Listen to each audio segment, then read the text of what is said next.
Lock down کی وجہ سے تیلیسیمیا کے مرض میں مبتلا افراد مشکلات کا شکار ہیں اور ان کو خون کی اشد ضرورت ہے، تو اسی کار خیر میں پشاور کی دکانداروں نے بھی اپنا حصہ ڈالا۔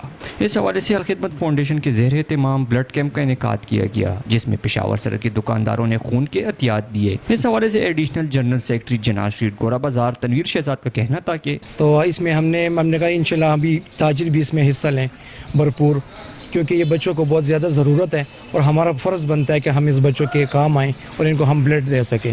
ہم میسج یہ دینا چاہتے ہیں کہ یہ بچے جو ہیں ہمارے تمے پہ بیٹھے ہوئے ہیں کہ کوئی آئے گا اور ہمیں بلڈ دے گا، تو ہمارا فرض بنتا ہے کہ ان کو ہم بلڈ دیں اور ان کو ہم اس بیماری سے بچا سکیں۔ یہ جو تاجر برادری اس کاس کے لیے اٹھ پڑی ہے اور انشاءاللہ اللہ تعالیٰ اس میں برکت ڈال دے گا۔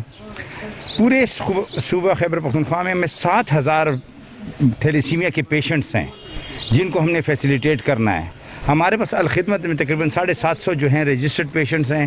بلڈ اکٹھا کر رہے ہیں کیونکہ آگے رمضان ہے، رمضان میں کسی نے بلڈ دینا نہیں ہے۔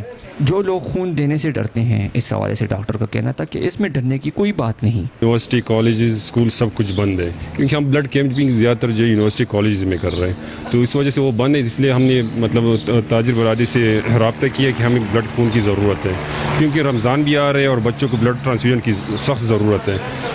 نہیں دیکھو نا، اس سے کوئی اثر نہیں پڑتا ہے، بلکہ اس کی پوری اسکریننگ کی باڈی کی ہو جاتی ہے، جس میں hepatitis B, C, HIV، malaria ہو گیا، تو اس میں اس کو پتہ چل جائے، خدا نہ خواستہ اگر کسی کو کوئی بیماری ہوتی ہے اس میں، تو اس کی جلدی سے اس کو رزلٹ مل جاتے ہیں۔ مشکل کی اس گھڑی میں تیلیسیمیا کے مرض میں مبتلا افراد کو آپ کے خون کی ضرورت ہے اور تاجر برادری میں اس کار خیر میں بھرپور حصہ لیا۔ کیمرہ مین تشام الحق کے ساتھ فضل حسین، رائل نیوز، پشاور۔